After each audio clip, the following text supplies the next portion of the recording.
guys, welcome back to my channel. If you're new, I'm Bella. I post every Tuesday, Friday, and Sunday. If you want to check out my family channel, you can. It'll be linked down below. And yeah, today's video is going to be a continuation of Tuesday's video. So if you haven't seen that, go check that out before you watch this. So it's going to be my CRPS journey, part 2. Let's get right into it. So, part 2, guys. So we left off with me I'm gonna get 5 injections. My first 5, so the first one was April 2nd, and I got 36 hours of relief. My second one was April 11th. I got 3 days of relief. April 18th was the 3rd day, and I got 6 days of relief. And then May 2nd was my 4th injection, and I got 4 days of relief, so it started going backwards, which was weird. And then May 8th was my last one, and I got 4 days of relief. After every injection, it would relieve the pain, would lessen the pain, but it would never take it away. So it would make it better, but it never got rid of it. And May 13th, I had an appointment again with the same doctor, and she decided to give me 3 more injections. So we did a total of 8. May 15th, that lasted 4 days. May 23rd was my 7th one, and that lasted a week. And May 30th was lasted a week too, and that was my last injection. After this, we had no idea what to do. We had all these options. They weren't 100% safe for me. They weren't 100% good for me. But these were a few of the options. So obviously the injections didn't work. So we submitted a survey to Boston's Children's Hospital to possibly get into the rehab program there. So they specialize in CRPS, and there's a program for kids that have CRPS. But it really didn't want to do that if we didn't have to, because then we would have to move to Boston for 3 months, like me and my mom, and we'd have to go like 8 hours a day. So yeah, we just didn't really want to do that. So we were looking for more options, and we didn't even know if we were going to get into it, because it's very hard to get into. So at that point, we submitted a survey to see if we could get into it, because if that was the only option, obviously we were going to take that. So we submitted that survey, and then the other option was a spinal cord, which is this little device that we'd have to put in my back. And it wasn't 100% like guaranteed for me to have no pain. Maybe it would just be like lessen it, like the injections. There was a possibility I wouldn't be 100% back to myself. So we really didn't want to do that either, because I would have to get a surgery to put it in, and then they would have to change it like every 10 years. So like that wasn't really a safe option either. It wasn't guaranteed.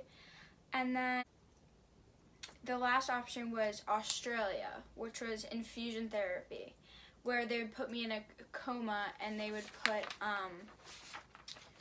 pump medicine into me for however long, I don't remember, but that was definitely not safe. But it was, so it's illegal in the US, that's why we'd have to go to Australia. But there has been proof of it working. Like, there were people that were put in the coma, really bad pain levels, yada yada yada, and they would come out of it 100%. Also, there's been times where it hasn't worked, you know? So then June 14th, I officially couldn't walk. We were still looking. It's about 2 weeks later after my last injection, and I officially couldn't walk. I woke up one morning, and I went to stand up, and I just fell. Kind of like what happened when I first got it, but that was just in one foot, so I just couldn't use one foot. Well, that morning, my mom helped me get ready and everything. And so they have an extra wheelchair at school, so the first 2 days I had to use that, because we ordered a wheelchair on Amazon that we had to wait for. And of course, lots of questions from kids at school, like, hey, like, what's happening? Like, why is this getting worse and everything? And honestly, it just was, like, we didn't know what to do about it, and we were waiting on all these options, and most of them, all of them, like, we didn't want to do that, of safety reasons, or we didn't know if we were going to get into that Boston. Like I said, we didn't know if we were going to get into Boston. We were pretty much stuck. We didn't know what to do. It was like a scary nightmare, and it was just terrible. So my dad, every day at work, telling my story, asking if they knew a doctor. So that feeling of knowing it's getting worse and you don't know what to do and there's nobody to help you is probably one of the worst feelings in the world, because you're so scared and you don't know. I didn't know if I was ever going to walk again. And I just didn't know what was going to happen to me. What was my life going to look like? Because there was no doctor. My legs, I couldn't walk. And I didn't know what my world was going to look like after all this. If I was ever going to find a doctor. If I was ever going to walk again. Like, anyways, so I just didn't know. I didn't know what was going to happen to me. I couldn't dance, which I was dancing since I was 3 years old, 4 years old, whatever it was. I've been dancing for a long time, and I couldn't dance. I would go to dance class, and I would watch my friends. I'd be supportive, but I couldn't dance, and that killed me inside. I couldn't do everything everyone else was doing, and I was in so much pain all the time, and it was just so hard, because I didn't know what my life was going to look like anymore. And I can tell you that it was a very, very hard time for me.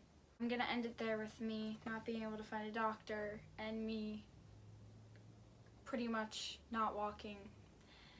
So yeah, if you guys enjoyed this video, please leave a like.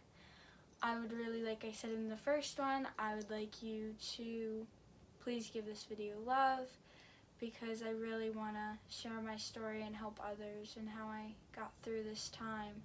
So thank you so much for watching, and stay tuned, because the end of the story will be up on Sunday.